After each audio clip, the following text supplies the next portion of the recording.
I'm very honored to introduce our speaker today, Mr. Bob Zimmerman. Bob comes from what former NBC news anchor Tom Brokaw calls the greatest generation. This generation not only suffered the effects of the Great Depression, but also served our country valiantly, saving the world from fascism during the World War II years. Bob served in the military for 4 years, spanning World War II and the Korean and Vietnam Wars. Bob will focus on Pearl Harbor today, where he was a member of the Signal Company Aircraft Warning Hawaii. In 2005, there were around 250 Pearl Harbor survivors left. Today, statistics would show would be well under 200. With that said, let's give a warm welcome to Mr. Bob Zimmerman.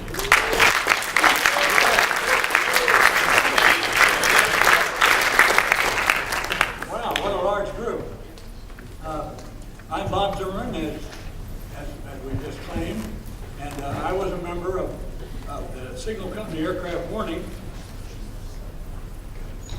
I'm only 5'15", so. I was a witness to the attack on Pearl Harbor. And I just thought about it this morning. Heck, that was 65 years ago. And I was 18, so you can figure out my age pretty well by that. But I hope to be able to give you some knowledge about Pearl Harbor that maybe you haven't studied in classes. This aircraft warning company that I was in, it was ironic that they should build these radar units. They're SCR-270s. And I got a couple of copies if anybody wants these, if you're interested in electronics and so forth. It was the latest achievement in radar. And I don't think it had a thing to do with Pearl Harbor, but it turned out that way. And most of the time when I speak to young people, they don't have any idea what I'm talking about. You know, Pearl Harbor. In fact, my mom, dear lady, she was a country lady, and she heard it on the radio that the Japanese had bombed Pearl Harbor. She thought Pearl Harbor was a lady, like Pearl Bailey, Pearl Smith, and she didn't realize the thing that was going on over there. Then finally, a couple of days later, someone told her that, hey, your son is over there. And we couldn't write for about a month, so she was really, her hair turned white in a matter of a month because of that. But there were 3,000 killed there, and I could have very well been one of them. First of all, I want to thank you for allowing me to come here, and thank Chad for making the arrangements. And it's really an honor and a pleasure for me to be able to speak to young people. And I have to tell you about my young, I don't want to talk about myself. And incidentally, I'm not here as a hero. I'm here as a survivor of Pearl Harbor. So don't get the idea that I did a lot for my country. I was just there. I had a little piece of shrapnel on my head about the size of a dime, but that's about the extent of it. But anyhow, this happened on December the 7th, 1941. Those of you who are studying it in history. And it was a day of infamy, they called it. And it was quite a day for us. We had no idea what the Japanese airplanes looked like. We had no idea what the insignia was. And as it turned out, it was a rising sun, red, that big around it, had it on each wingtip. I was in this unit that was stationed at Schofield Barracks. We spent the most part of 1941 going to school to learn how to operate these radar units. And then they took us out and we had to build radar units all over Hawaii. By the way, I guess all of you know where Hawaii is. Here's the United States and here's Japan. Hawaii is right in the middle, 2,000 miles from the west coast. Why anybody would want to harm that place, I have no idea. But I'll give you my impression later on. Beautiful place. Hawaii was just exotic. It really is an exotic looking place. I imagine some of you have been there on vacation, haven't you? Good. You remember the thing out in the harbor, the white thing for the Arizona? Good. I was a member of the basketball team.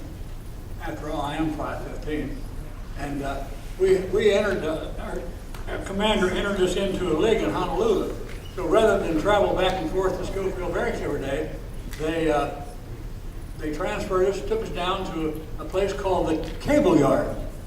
Obviously, that's the place where they stored the great big spools of cable. And that's all that was there except one concrete building.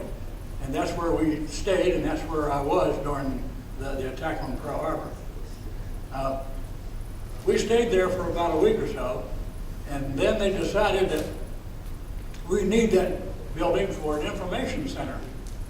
And that means that all these radar units would call in information, and this operation center was probably as big as this room, and in the middle it had a giant map of Hawaii, Oahu. There are 8 islands in Hawaii, but this happened to be on Oahu, where Pearl Harbor is. And in the middle it had a big map, a scale model map, and around the sides were representatives from the Army, Navy, and Air Force. And we would have mock maneuvers lots of times on Sundays and Saturdays, from 5 o'clock in the morning till 7 o'clock in the morning. And why they built this, I have no idea, but it's a good thing they did. Well, it's not a good thing because nothing happened. So on that morning, December the 7th, I forgot to tell you, they moved us to a bunch of perimeter tents. Those tents were 4-sided, they hold about 4 men.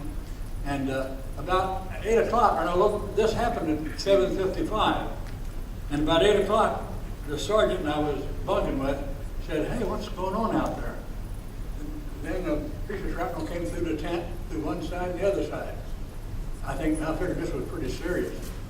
So I went outside. We were on a hillside like a slope. It reminds me of the bluffs going into Omaha, Council Bluffs. We had bluffs there too.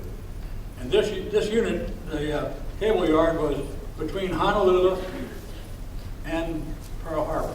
So we had a ringside seat to see all this going on, unfortunately. Well, I got up at 8 o'clock, went outside, and I never saw so many planes in my life. They looked like bees. Have you ever seen bees around a nest, a bee's nest? There were, let's see, let me tell you how many were there. The Japanese had here we are, 432 airplanes. They were all kinds of Zeros, bombers. And the first wave came in, it was about 215 planes came in the first time. And they really caused chaos. I'll tell you in a minute how many ships they sank, what happened, how many lives were lost. And this, by the way, I forgot to tell you that this Pearl Harbor thing was compared to the World Trade Center of 9/11. Kind of the same thing. The terrorists were our enemies, and at that time the Japanese were. And so a lot of people compared Pearl Harbor with the 9/11 affair. And both of them, there were about 3,000 people killed. And it changed their life. It changed their lives forever. You all were too young to know anything about it, but it changed everything. The country, the next day, the president declared war on Japan and Germany. Japan was doing quite well with China, and I think, I don't quote me, but I think, well, I know that the Japanese had intended to bomb the west coast of California. But then some admiral spoke up and said, "Hey, what about Pearl Harbor? If we go into the west coast, the Pearl Harbor people will backdoor us." So they changed their plans over and said, "Okay, let's hit Pearl Harbor first." And that's just exactly what they did. I mean, it was terrible. I was a young kid, 16 years old, about the age of some of you here. I lived in Maryland, and in those days, we only went to elementary school 7 years and 4 years high school, which made it 11 years school. And I started when I was 5 because my birthday was in October. So I only was 16 years old when all this happened. Now, I'm losing my train of thought here a little bit. I don't want to get off of it. But later on, if we have time, I'll tell you what happened with this 16-year-old bit. It was a long, drawn-out process. It had to do with money. So anyhow, the Japanese came, and the strike force. Would this bore you too much if I introduced the figures on what kind of weaponry they had? This was a disastrous strike force. They had 6 aircraft carriers. And if you've ever been on a carrier, you know how big it is. It would take 2 of these rooms to hold the carrier. And before the war, it was kind of boring on weekends, so they had 2.5-ton trucks lined up out on the parking lot. And we would take turns about going, and we'd go to Pearl Harbor. And they load the trucks up with sailors, and sailors came back up to our place to view our business. But it was very educational. The sailors took us aboard, and they fed us ice cream, a nice lunch, a nice supper, showed us all about. So I got to know quite a bit about aircraft carriers and battleships and things like that. But anyhow, the strike force had 6 carriers, aircraft carriers, which contained 432 aircraft of different types, Zeros, bombers, 2 battleships, 8 submarines, 2 cruisers, 11 destroyers, 10 miscellaneous ships, and the best part was the 5 midget submarines. They were really cute. One of our stations, 6Q in Ocana, is where Joe Lockhart was. One of the pilots, a one-man sub, he got lost in invading the Pearl Harbor, and he came up on the beach at our radar station. And the guys out there said, "Hey Z, come on out, I want to show you something." And I went out to look at this little submarine, and I suppose it's about as big as from here up to the chairs there, and very small. The front end was loaded with explosives, and the rear end was a motor engine, and the pilot sat in the middle. And he committed suicide when he entered this small submarine. But this one lived because he docked up on the beach. A little sub came up and laid over, and I went out there to see it, and I got inside, and boy, it's a funny feeling. There was a little submarine. How they launched them, I never did find out. We suspect that they were launched from an aircraft carrier. By the way, I'm not going to give you a sermon. I'm not going to talk a lot, because I want to know what you want to know about Pearl Harbor. So we're just going to chat a little bit later on when I get this stuff out of the way. On that strike force, by the way, departed Tokyo. They didn't use the normal ship route. They went across the north and came right down to Hawaii. That's why they were not detected, we thought. But there was a fellow, Joe Lockhart. They tried to find a hero of the whole thing. They couldn't find any. The general was court-martialed, General Short, and Admiral Kimmel was court-martialed for dereliction of duty. But my unit, the Signal Company Aircraft Warning, had a fellow by the name of Joe Lockhart. He was on the radar set, and he stayed on an extra hour, which made him just in time to catch that flight, the strike coming in. And boy, he said he never saw so many blips on the oscilloscope in his whole life. And so they got a hold of Joe, and he had records, and I had it at one time, but I lost it. Every 5 minutes he called in that there's a blip on the radar, biggest he's ever seen. And that was these 200 and some airplanes coming in, Japanese planes. And at this control center, there was a second lieutenant on duty, and he was a controller. He told them, "Don't worry about it, the radar is jammed." But he kept reporting it every 5 minutes or so he called in. And then finally, it was too late. They started dropping bombs. He was awarded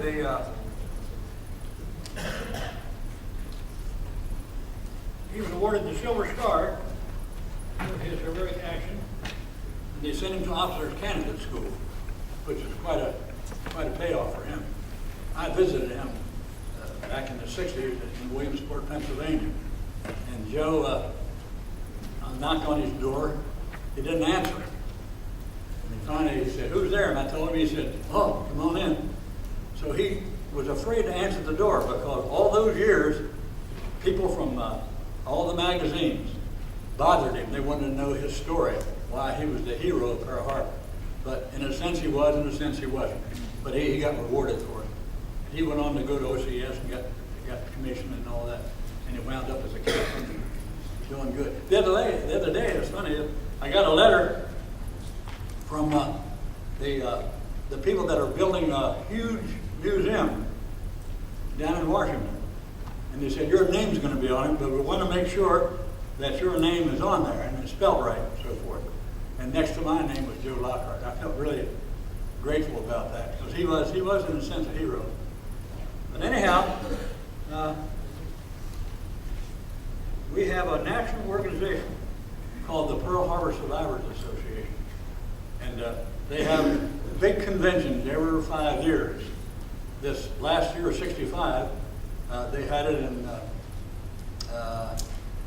was it? Oh, in Honolulu, and I was going to go because as a retiree, you're allowed space available travel on any airplane, which includes Offutt Air Force Base. But I waited too late to make the arrangements, and I didn't get to go, so I didn't make it. But at that convention, there were 318 survivors. Out of all the people that was on in Hawaii, just 318 reported out there for this. And they announced that the last one, this came out in an article in a magazine, last hurrah for Pearl Harbor survivors, because it's getting too inconvenient for them to come there. A lot of them are in wheelchairs and all kinds of, they're like me, they're 80-some years old. They're getting kind of old. So they said that was going to be the last one, and I regret that because I would like to have been there. I hadn't been to any of them prior to that. We had local conventions in the state of Iowa at that time when it first started. We had 13 in the complete state, and now it's down to ish here. They all died. We get a magazine every quarter.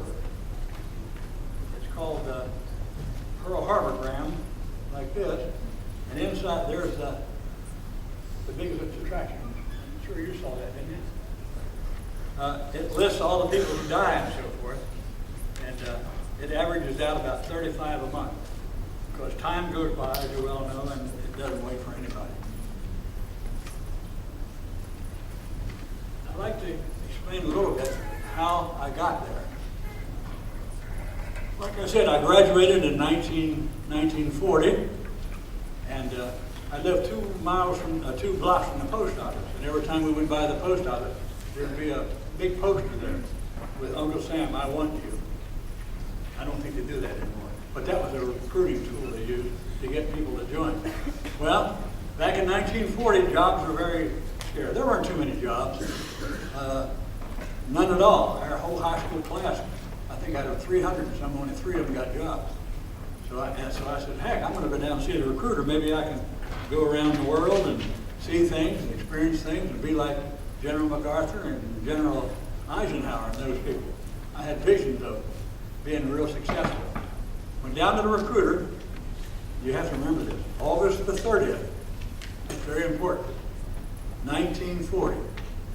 He said, hey, young man, I understand you're a high school graduate. That's right. I just got out in June. I've got just the place for you. How would you like to go to Hawaii? That sounded good to me. Even though the pay was only $21 a month, it was better than getting nothing, Well, I was playing around with a jazz band or a dance band and earned a few dollars, but we spent most of our money on buying white coats and trousers and stuff. So he said, take these papers home, get your mom and dad to sign them, and I'll have you out of here this afternoon. I mean, going to Hawaii, you enjoyed it, didn't you?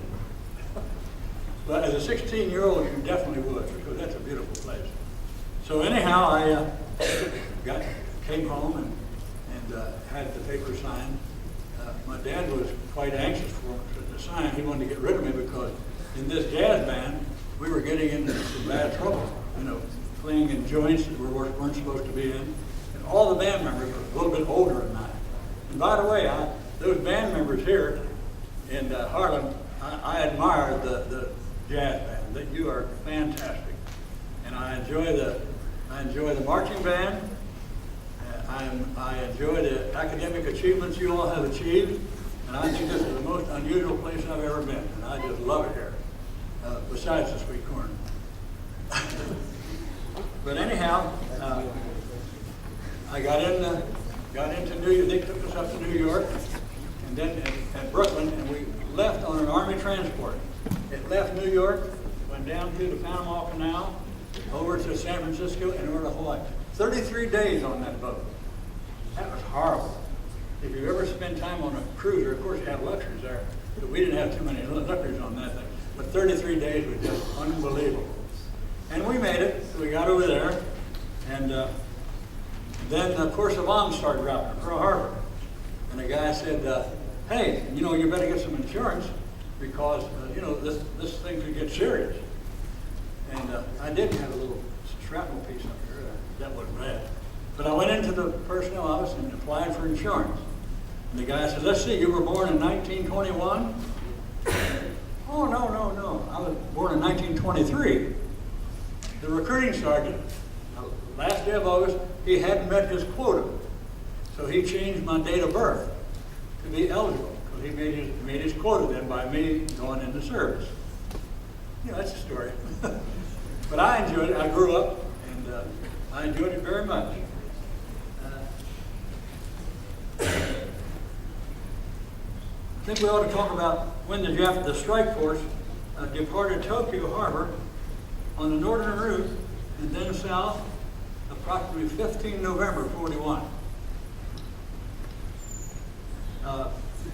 They lost 29 airplanes, 55 people were killed, 6 submarines were sunk, and all the midget subs were gone except that one I told you about. And that is very unusual because there was an emergency landing field near our base in Schofield where 5 pilots finally managed to take off in P-40s. And they went up there and had a heck of a time. You know, they actually shot down these airplanes, and it wasn't very costly for them. Now, what did we have there? That military base is quite a place, that Pearl Harbor. Kind of like a ham. It's in southern Oahu. I just have a bulletin board or a blackboard, and I can put this on. Pearl Harbor right south of Honolulu, right in here. That's where they hit. In the harbor, we had 8 battleships, 9 heavy cruisers, 22 destroyers, 4 subs, 4 minesweepers, and 14 miscellaneous harbor craft. And we had 394 planes. Now the casualties were quite heavy. We lost 2,403 Army, Navy, Air Force, and Coast Guard. 1,102 of them were on the Arizona. They're still there. Did they tell you this? Have you visited? This is what I'm talking about. The ship is still there, and those sailors were considered buried at sea. And they never took them out because a battleship's a big piece of equipment. And it's all metal, and the doors are all locked by like a safe in a bank. And they just couldn't get out of there. And they decided, the military people decided we're going to let them stay right there. Okay? If you don't know anything about Hawaii, it was formed tens of millions of years ago by volcanic eruptions. That's how long Hawaii had been there. And this particular scene here is visited by more than 4 million people a year. You were one of them. And it's quite the highlight over there. Look, I think I talked enough. Is there any questions? I'd like to take some questions from some of you. Did you know that shrapnel that grazed you? Was that like, you know what that was from? Like, I didn't quite hear that. what was the shrapnel from? Oh, shrapnel. Well, there was so many bombs dropped and shrapnel from airplanes that there was litter all over the place. We were only 2.5 miles from Pearl Harbor. And it was just a scratch, and I didn't bother to report it. Any other questions? I know I forgot a lot, but I'd like to have some questions from some of you.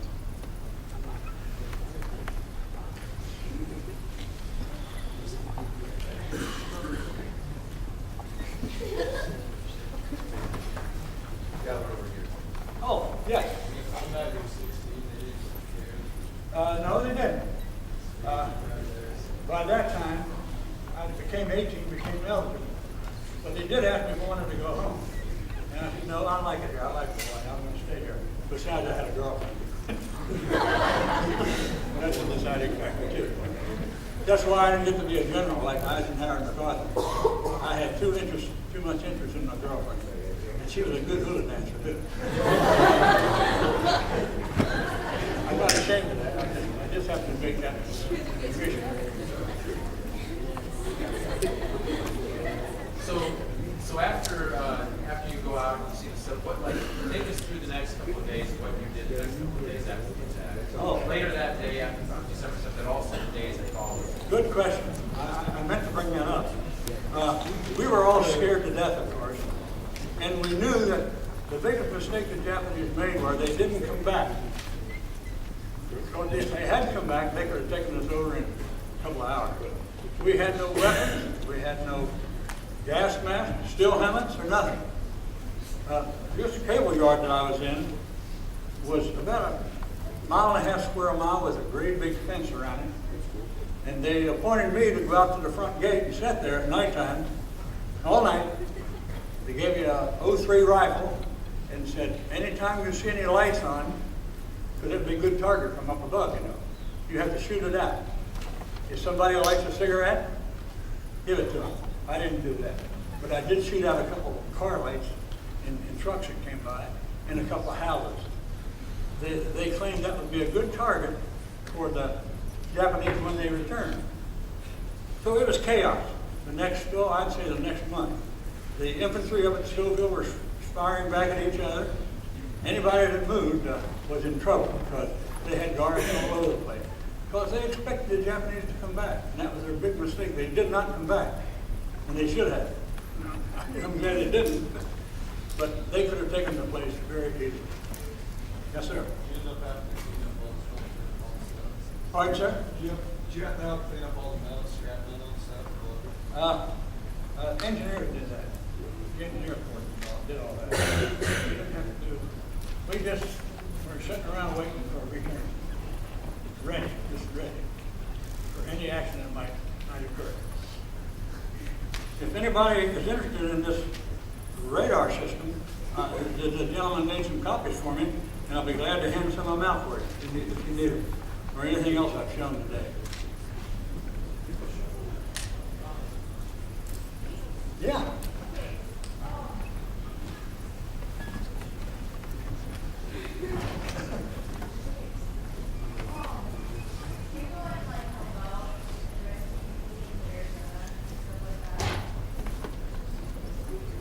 Could you repeat that again? My ears aren't the best. She said, did you rescue anyone? Did you go help people in Arizona at all? After it was hit? Yeah, not really, but the sailors, there was over 3,000 killed in the harbor, and we were so close by that they took us 10 basketball players, and we had to go over and help with the bodies. They have dog tags. We had to take one of them and put them in this message, and one that we left on. So we had to identify the sailors. There was 2,403 killed, and 1,102 on the Arizona that were still buried there. So it was quite a few deaths laying around. They were in the water. I didn't have to go in the water. We were up on the deck on the pier. They brought them in by motor launch. But it wasn't nice. It wasn't nice at all. I think about it every night. When you feel with a human body that's not alive, Yes, ma'am.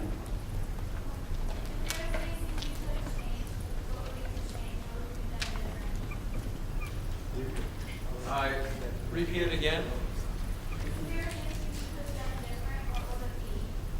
If there's anything you could have done different. Are you talking in what aspect? At Pearl Harbor? Yeah. Is there? Not a thing, because we had no idea that the Navy or the Japanese had a Navy or had any airplanes. We weren't oriented about this rising sun. So it was a complete surprise. We had no idea. And why they did it, I know we often have theories. Some of us think that they had visions of being a country of great power, and one of it was to take over the United States to be a world power. It just didn't work. And today they're our friends, we have a great connection with the Japanese. Yes? So when the first wave coming by, Okay, the first wave was about 200 and some airplanes. They bombed for about 25, 30 minutes, and then they went back to their ships. And then they just decided to relieve. You know, it's all over. But then here come another wave. The same thing over again. You just had to hide. You know. Oh, I forgot to tell you. To show you how stupid I was, we were on a ledge lag, and I saw this Japanese plane coming. He apparently had engine trouble. He was gliding in right over me, and I stood out there like an idiot and waved at him, you know. And he couldn't figure out what I was doing, so he looked at his canopy and waved back. You know, so who was, you know, was he dumber than me or what? But anyhow, they went up the mountain to the hillside, turned around, and I saw he had a 500-pound bomb underneath. That's why I did that. I didn't want him to drop that thing on me. So he went back to the harbor and hit the Nevada head on with that bomb he had. In the meantime, his engine was revived and it started up again. But that's one of my experiences. It's kind of funny in a way, you know, you stop thinking about it. I told that to my NCO and he laughed. Man, you're nuts. But I didn't want him to drop this big bomb, so I, you know, kind of warned him, you know, hey, don't do that to me. He must have been a nice guy. Any more questions? We've got another one back there. Yeah. What was your LOS? Your job? I had a lot of them. I had a infantry MOS 111. I was one time a chief clerk 502. I wasn't a tough guy. I wanted to live. I wanted to be a General Eisenhower or General MacArthur. I wanted to make good, you know.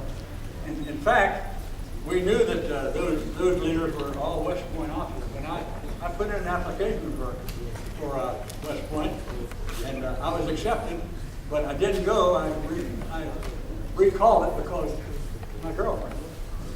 I think I made a good choice. Okay, so after PearlHarbor and everything was done, did you see, was there any that you were going to go to the Philippines? Oh, yes. As a matter of fact, I did. Went to Saipan, radar operator. Then I went to the Philippines, and then the last appointment was, I didn't have enough points to get home. You know, you had so many points for being there. So many, you got 5 points for Pearl Harbor, 5 points for Saipan. So I volunteered for APO 245. Another stupid thing. I did different. Tinian was 244, and Garpan was 246. And this was volunteered for 245. I volunteered for previous right in the middle. You know where it was? Aishima, right off of Okinawa. The last battle the United States had in World War II. That's the place where Ernie Pa was killed. In fact, he was killed about near that door. Good. A sniper got him. And that was a, and oh, I forgot, and tell the people confiscated cameras on that island because they were preparing to go in and invade Japan. Out in the sea, there was thousands and thousands of ships. And a couple intelligence guys came by and asked me and my friend to take the picture. We didn't have cameras. And they took a picture of us standing by this sign. On this spot, the 77th Division lost a buddy, Ernie Pa, April the 18th, 1945. And as far as I know, that's the only picture that was taken of that because after a couple of months, they took it down and built a great big concrete monument for Ernie Pa. But I had that picture home. I meant to bring it, but it had nothing to do with Pearl Harbor, so I didn't bring it. If any of you ever want to see it, just give me a call. By the way, I live up in by North Park. As you come out of North Park, if you go straight, that's my house. It's 607 Main Street. That's where I am. Any other questions? I cut it. Yeah. All right, sir. You know, last time we talked about most of these kids know Pearl Harbor in the movie. You know, how would you compare what happened with the battle scenes in the movie to what actually happened in your experience? Yes, sir. Is it accurate or is it? I think they were very, very accurate. Particularly the one scene where the guys were in this van and they talked about the radar. That was my friend Joe Lockhart. he wasn't in it, but that was his role he played. I thought it was, I thought Tora was better. That had the Japanese side of the invasion, and it was very good. I went through all of them. I don't read all the books. I have one here that it's called Deceited Pearl Harbor. That gets into the politics of the whole. If you get a chance, you want to know more about it, get this book. Rex Gunn here was one of my buddies also. But he writes a lot about Pearl Harbor. That one there shows a picture of Arizona. I've always wanted to go back, but I never did. Huh? Oh, I thought you were right there. I'm sorry. Did any of your friends from Pearl Harbor go play? Say that again. Did any of your friends from Pearl Harbor go Did any of your friends? Did any of his friends go fight in Japan? Yeah. Did any of your friends go eventually fight later on in the war against Japan? And I suppose you as well. Oh, yeah. This unit, this signal company, we had 316 members. And after Pearl Harbor, it broke up. And, working on an oscilloscope and a radar is very boring. You look at a screen all day long and you've got these buttons. So everybody wanted to get out and go other places. And yes, they scattered all over. I met some on Okinawa later on. I later, after the war, then I went on recruiting duty in New York City, and I had a lot of the friends come into the recruiting station to enlist, and some of them had some weird tales to tell. Okay. Any question back there? Yes. This girlfriend that you acquired, did you end up marrying her? Oh no. No, because we shipped out primarily. But if I had stuck around there, I'm sure I would have. She was a nice old lady. really do the hula. I think that's what the practice is. You know, I'm here. Any other questions?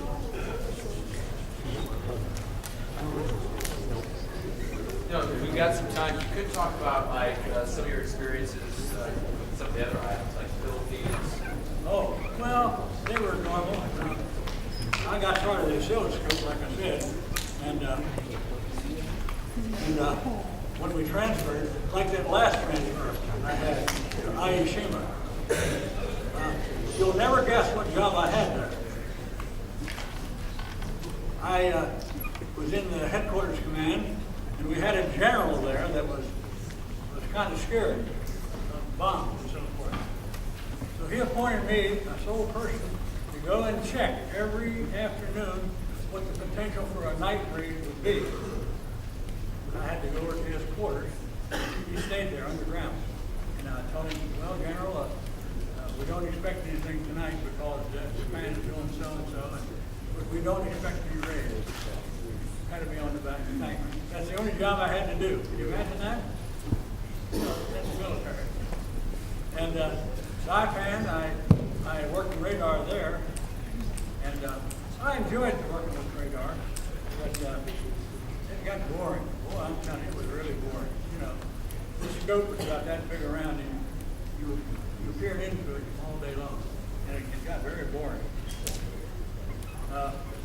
Philippines, I got there, and I mean to tell you, I don't know why, but Pearl Harbor being such a prehistoric thing, that it looked good on your record. And like I say, I had 40 years. Five years was spent at Penn State University because I was at Pearl Harbor. And then I spent 5 years at Lafayette College up in Eastern Pennsylvania. I spent 6 years on recruiting duty in New York City because of my experience. You know, it looked good that you survived Pearl Harbor, and that's what it was. We were all survivors, not heroes, just survivors.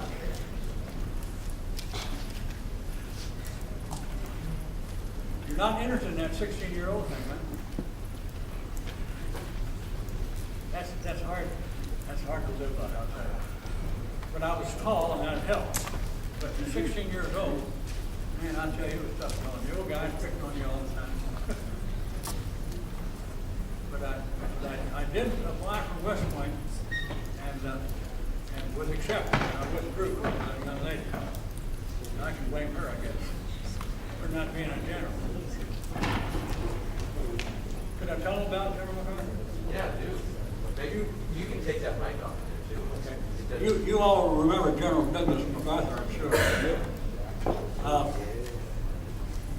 I personally met him. And I'm not bragging, it just happened that way. On this recruiting duty, I was serving with a fellow by the name of Ed Herdman, Master Sergeant. We were buddies on the recruiting facility. And when General MacArthur was fired by the president, 5-star generals never retire. They just don't have a job. General MacArthur and his family came back and settled down and had an office up in 90 Church Street in New York. He announced that he needed a chief clerk. Make a long story short, my friend got the job. It hurt me. So this same place is where we went for a dental appointment and so forth. And one day I went in there and saw Ed, and I said, "Hey, do you mind if I go in the general's office?" "No, go ahead. He won't be back till 1 o'clock. So I went in there, put my big feet up on his desk, took a corncob pipe, and made believe I was smoking. "Take a letter, Sergeant," and I told him. And about 10 minutes later, I looked in the back of the office. About that distance, here comes General MacArthur and a couple of his aides, very distinguished men. And I eased my foot off of the desk, put his pipe down in the rack, and I was scared. I didn't know what was going to happen, 5-star general. And he said, "Young man," he said, I suppose you know Sergeant Herdman." "Oh, yes, sir. We're the best buddies. We work together down at Whitehall Street." He said, "But if you don't mind," he said, "I've got some work to do. And if you can give me my chair." And I did, very awkwardly. And he said, "Young man," he said, "if I can ever do anything for you, don't hesitate to ask me." I said, "General, I'm sorry, but while you were out, I went through your in basket. And you had some pictures there that you and your wife and your son had signed, and they were going to some VFW club or something." I said, "I'd like to have one of those." He reached in his purse, pulled out a brand new one, signed it for me, and he saluted me. And I thought that was a great thing. I have the picture home. I was going to bring it along, but I figured maybe you wouldn't be interested, so I didn't bring it. But as general, he signed it personally in front of me and handed it to me. That's quite an occasion.